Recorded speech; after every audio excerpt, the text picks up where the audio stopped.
नमस्कार, आप देख रहे हैं जसवंत रावत के साथ इंडियन आवाज़। मध्य प्रदेश में विधानसभा चुनाव की मतगणना 3 दिसंबर को होना है, लेकिन अभी से ये कयास लगाए जा रहे हैं कि फला उम्मीदवार जीतेगा, तो दूसरे पक्ष वाले बोल रहे कि फला उम्मीदवार जीतेगा। इस संबंध में हम चर्चा करेंगे हमारे साथी मुकेश शर्मा से और जानेंगे कि अभी क्या रुझान आ रहे हैं नीमच, जावद और मनासा विधानसभा सीटों पर।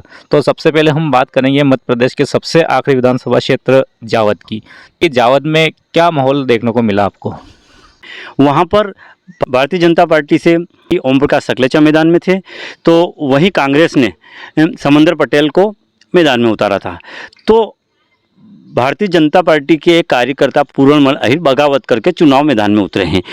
पूरणमल अहिर ने वहाँ के सारे समीकरण बिगाड़ दिए हैं। जैसा आपने बताया कि वहाँ पे 3 उम्मीदवार थे, एक बीजेपी से बगावत करके पूरणमल अहिर भी चुनाव लड़े थे और माना यह जाता है कि पूरणमल अहिर की जावद विधानसभा क्षेत्र में अच्छी पकड़ है। विधानसभा क्षेत्र में अपन कवरेज करने गए तो देखा भी था कि काफ़ी भीड़ भी पूरण अहिर के साथ थी। तो ऐसे में क्या अनुमान लगाया जा सकता है? पूरण अहिर ने कांग्रेस और भाजपा के उम्मीदवार की नींद उड़ा दी थी। चुनाव आते आते इतनी बढ़त बना ली थी। तो यहाँ तक लोगों का मानना है कि पूरण अहिर यदि चुनाव जीत भी जाते हैं तो इसमें कोई आश्चर्य की बात नहीं है। तो त्रिकोणीय मुकाबला में ये कहना मुश्किल होगा कि चुनाव कौन जीत रहा है, परंतु यह जरूर है कि वहाँ हार जीत बहुत कम वोटों की होगी। कांग्रेस जीत सकती है, बीजेपी जीत सकती है, हो सकता है पूर्ण अहिर भी जीत जाए। इस बार क्या सकलेचा जी का मैनेजमेंट फेल हो जाएगा? देखिए, हर बार भाजपा प्रत्याशी ओम प्रकाश सकलेचा का क्षेत्र में विरोध देखने को मिलता है, परंतु ये मैनेजमेंट से अपने हर बार चुनाव जीत जाते हैं त्रिकोणीय मुकाबले में। पर इस बार ऐसा कुछ नहीं है। इनका मैनेजमेंट भी हर बार रहता है वैसा नहीं देखा गया। यहाँ तक कि कांग्रेस प्रत्याशी समंदर पटेल का मैनेजमेंट बहुत तगड़ा था, पूरणमल अहिर का मैनेजमेंट तगड़ा था। तो कुछ भी हो सकता है, कुछ कह नहीं सकते हैं। तो ओवरऑल जावद में क्या स्थिति बनेगी इन तीनों को लेकर? इन तीनों में से कोई भी चुनाव जीत सकता है। अच्छा, चलो ये तो हो गई जावद की बात। अब अपन बात करते हैं मनासा की। मनासा में क्या स्थिति रहेगी? पूर्व मंत्री नरेंद्र नाटा कांग्रेस से उम्मीदवार थे, तो वर्तमान विधायक भाजपा से माधव मारू थे। टिकट फाइनल होने के बाद कांग्रेस प्रत्याशी नरेंद्र नाटा का विरोध देखा गया था, परंतु धीरे धीरे वो कम हो गया। उसके बाद जैसे ही चुनाव आते गए, भाजपा प्रत्याशी माधव मारू का पार्टी में ही विरोध देखा गया और उनकी भाषा शैली को लेकर सवाल उठाए गए और कई उनके ऐसे वीडियो भी वायरल हुए थे उनकी भाषा शैली को लेकर। तो हालांकि अंदरूनी विरोध भाजपा में भी था, कांग्रेस में भी था। तो दोनों ही प्रत्याशियों को विरोध देखा गया, परंतु मतदाता साइलेंट थे। यह कहना मुश्किल है कि वहाँ से कौन जीतेगा। जैसा कि आप बता रहे हैं कि माधव मारू की भाषा शैली जो थी वो अशोभनीय थी, तो इसको लेकर कांग्रेस के उम्मीदवार ने भी उनकी भाषा शैली पर सवाल उठाया था। लेकिन जब अपन विधानसभा क्षेत्र मनासा में कवरेज के लिए गए तो माधव मारू ने आम सभा के दौरान भी ये बात कही थी और उन्होंने ये भी स्वीकार किया था कि मैंने किसको गाली बकी उसको ढूंढ रहा हूँ। तो इससे क्या फ़र्क पड़ेगा? नहीं, देखो, ये जो भाषा शैली को लेकर जो सवाल उठाए जा रहे थे वो विपक्षी कांग्रेस द्वारा उठाए जा रहे थे और कुछ लोग भाजपा के नाराज जरूर थे, परंतु ऐसा कोई ये मुद्दा नहीं बना और ऐसा कोई सिद्ध नहीं कर पाए कि किसको गाली दी। तो इससे मैं मानता हूँ कि इतना नुकसान नहीं होगा। नहीं, जैसे नरेंद्र नाटा का भी विरोध हो रहा था और जो पुराने जो कांग्रेस के लोग थे, कार्यकर्ता थे, उन्होंने विरोध किया था और अपन ने देखा था कि कुछ गाँव से इनको भगा भी दिया था। तो इसका क्या परिणाम आएगा? नहीं, इससे कांग्रेस को नुकसान तो होगा। माहौल तो आखिर में जाके कांग्रेस का खराब हुआ था, परंतु देखो, वहाँ पर भी एक नाटा जी ने भी एक कड़े मुकाबले में खड़े थे।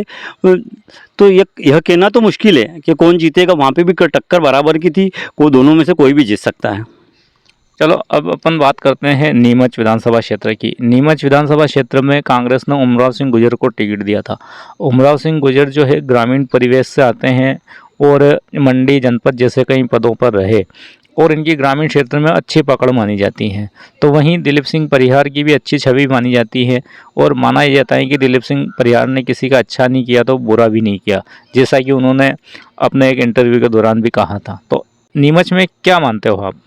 भारतीय जनता पार्टी लाडली बहना और अपने विकास के मुद्दे पर चुनाव लड़ रही थी और मतदाताओं के बीच जा रही थी। वहीं कांग्रेस भारतीय जनता पार्टी कमी बताकर अपने एक नए चेहरे को लेकर मतदाताओं से बीच जा रही थी। पर इस बात को स्वीकार करना होगा कि उमराव सिंह गुर्जर की ग्रामीण क्षेत्र में अच्छी खासी पकड़ है और वो वहाँ से एक जो अच्छी खासी लीड लेके निकल सकते हैं। तो दूसरी ओर यहाँ पर करीब 2 लाख मतदाता हैं, आधे शहरी क्षेत्र के हैं तो आधे ग्रामीण क्षेत्र में हैं।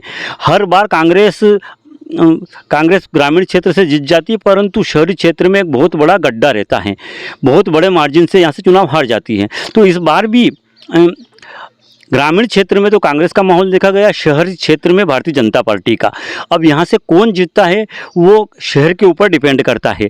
यदि शहरी क्षेत्र में भारतीय जनता पार्टी एक अच्छी लीड लेकर निकल जाती है तो आसानी से भाजपा जीत सकती है, और यदि ग्रामीण क्षेत्र में कांग्रेस एक अच्छा लीड लेकर निकलती है तो कांग्रेस भी चुनाव जीत सकती है। जैसा कि अपन ने विधानसभा चुनाव में कवरेज के दौरान देखा था कि कई गांवों में कांग्रेस प्रत्याशी उमराव सिंह गुर्जर के बारे में लोगों ने तरह तरह की बातें कही थी। और अगर ये जीत गए तो फिर ऐसा हो जाएगा, वैसा हो जाएगा। तो इससे कोई प्रभाव पड़ेगा, फर्क पड़ेगा, कांग्रेस को नुकसान होगा? नहीं, इस चीज़ को कांग्रेस पहले ही समझ चुकी थी। उमराव सिंह गुर्जर इस बात को समझ गए थे कि मुझे कैसे नुकसान होगा जातिवाद, तो उन्होंने ये है ना इस चीज़ को पहले ही मैनेज कर लिया था। इसलिए मेरा तो जहाँ तक मानना है कि ये इतना नहीं चला। नहीं, जैसे कई जगह अपने चौराहे पे, होटलों पे और इन लोगों से बात होती थी तो लोग कांग्रेस उम्मीदवार की तारीफ करते थे, लेकिन जब वोट की बारी आती थी तो उनका जवाब कुछ अलग रहता था।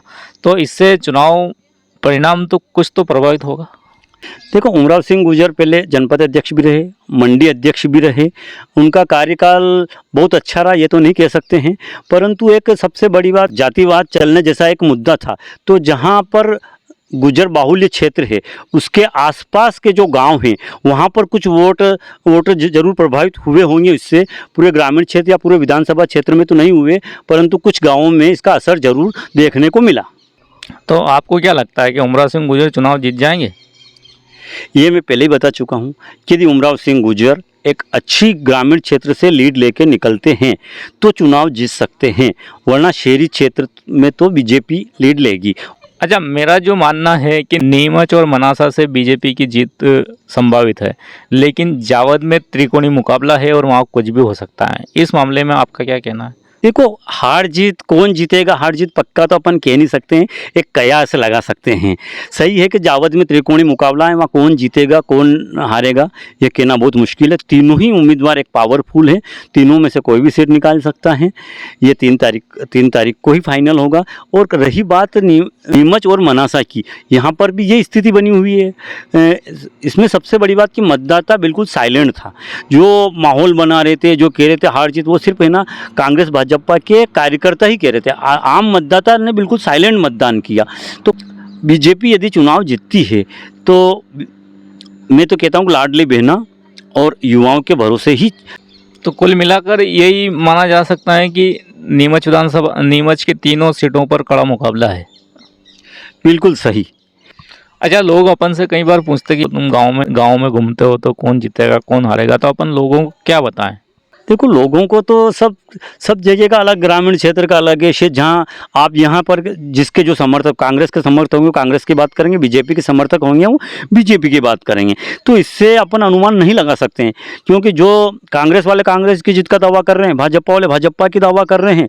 जो जिसका है उसको वैसा चश्मा लगा हुआ, उसको भाजपा को भाजपा की जीत दिख रही, कांग्रेस को कांग्रेस की जीत दिख रही है।